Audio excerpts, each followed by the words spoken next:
नमस्कार। निःशुल्क ज्योतिष परामर्श केंद्र में आप सबका स्वागत है।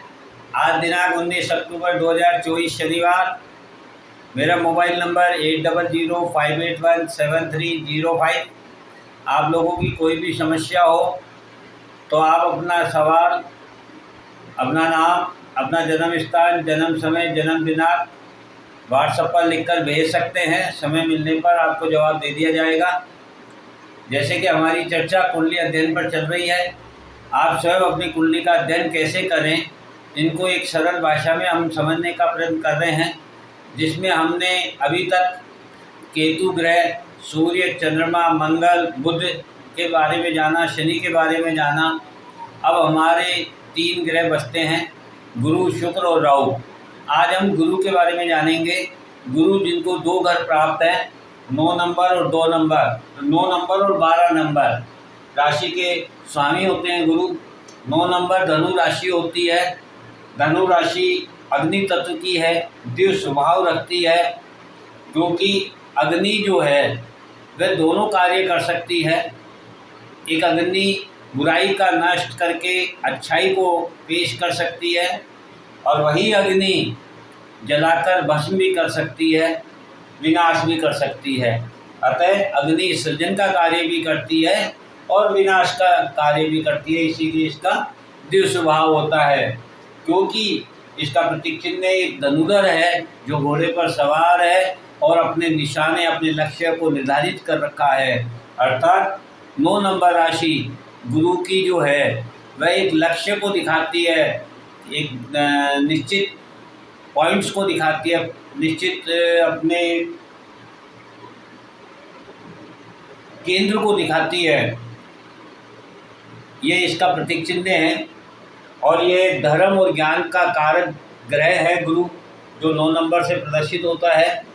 तो हमारी कुंडली में जहाँ भी 9 नंबर लिखा हुआ है, उसके प्रति हमारे पूर्व जन्म के कोई धर्म, कोई ज्ञान, कोई संस्कार, कोई मुख्य बिंदु शेष रह गया है जो हमें इस जीवन में पूर्ण करना है।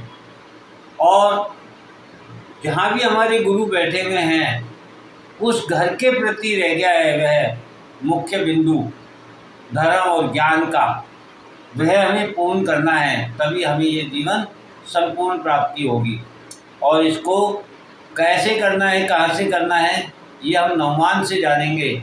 नवमांश में जहाँ भी हमारे गुरु बैठे हुए हैं, उस घर के द्वारा, उस घर के प्रति धर्म और ज्ञान के द्वारा हम अपने इस पूर्व जन्म के बकाया ऋण को चुकता कर सकते हैं और अपने जीवन को सफल बना सकते हैं। वह यह 9 नंबर राशि हमें बताती है, समझाती है, सिखाती है। तो हम अपनी लग्न में ये देख करके ये मालूम कर सकते हैं कि हमें कौन सी चीज़ हमारी जो बाकी रह गई है, वह मुख्य बिंदु क्या है, उसके प्रति धर्म क्या है, उसके प्रति ज्ञान क्या है। ये 9 नंबर दिखाती है।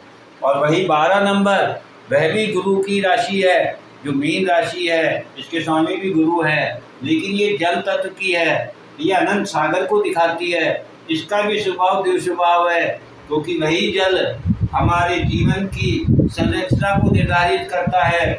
और वही जल जब विस्तार ले लेता है तो अनंत हो जाता है और वहाँ पर सब कुछ समाप्त हो जाता है। तो मीन राशि संपूर्ण नष्ट को दिखाती है, क्योंकि इसका प्रतीक चिन्ह 2 मछलियाँ हैं पानी में, जो विपरीत दिशा में चल रही हैं, घूम रही हैं। अर्थात आपने देखा होगा, मछली निरंतर गति से पानी में अपना सृजन करती रहती है, विसर्जन करती रहती है, किंतु उनकी कोई दिशा निर्धारित नहीं होती है।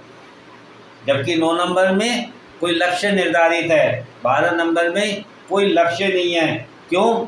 क्योंकि यह व्यय की राशि है, यह मोक्ष और मुक्ति की राशि है, ये एकांत की राशि है। यहाँ करने के लिए कुछ ही नहीं है, ये कार्य विहीन राशि है, यह सोच विहीन राशि है। यहाँ न सोचने का है, न कुछ करने का है, संपूर्ण नष्ट है, क्योंकि ये एकांत है, ये निद्रा है, ये मुक्ति है, ये मोक्ष का कारक ग्रह है। ये 12 नंबर हमें दिखाती है। तो हमारी कुंडली में, लग्न कुंडली में जहाँ भी 12 नंबर लिखा हुआ है, वह भाव हमें ये बताता है कि इस भाव के प्रति हमें सजग रहना है, इसके भाव के प्रति हमें ना कोई सोच रखनी है, ना कोई कार्य करना है। यह केवल मुक्ति का मार्ग है। इस भाव का हमें व्यय करना है, इस भाव को हमें छोड़ना है, त्यागना है। और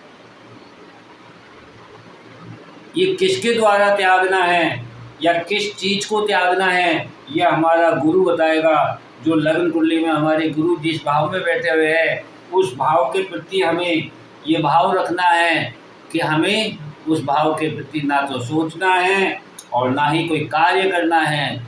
और ये हमारे पूर्व जन्म को दिखा रहा है कि हमने ऐसा किया है। नवमांश में जब हम जाकर के देखेंगे तो हमें ये गुरु बताएंगे कि हमें किसके द्वारा इसका त्याग करना है, ताकि हमें ये जीवन संपूर्ण बना सकें।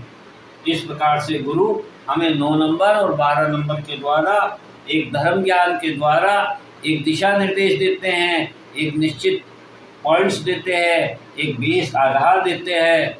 उस आधार के द्वारा अपने जीवन को संपूर्ण बना करके हम मोक्ष और मुक्ति के कारक को समझ सकते हैं, प्राप्त कर सकते हैं और शांत चित होकर के अपने जीवन को संपूर्ण कर सकते हैं। इस तरह ये संपूर्ण नष्ट को भी दिखाता है। यह गुरु का आधार है। इस प्रकार से आप गुरु को समझ सकते हैं अपनी कुंडली में। अब हमारे पास 2 ग्रह बचते हैं, शुक्र और राहु। अब हम शुक्र की चर्चा करेंगे। जय हिंद, जय भारत।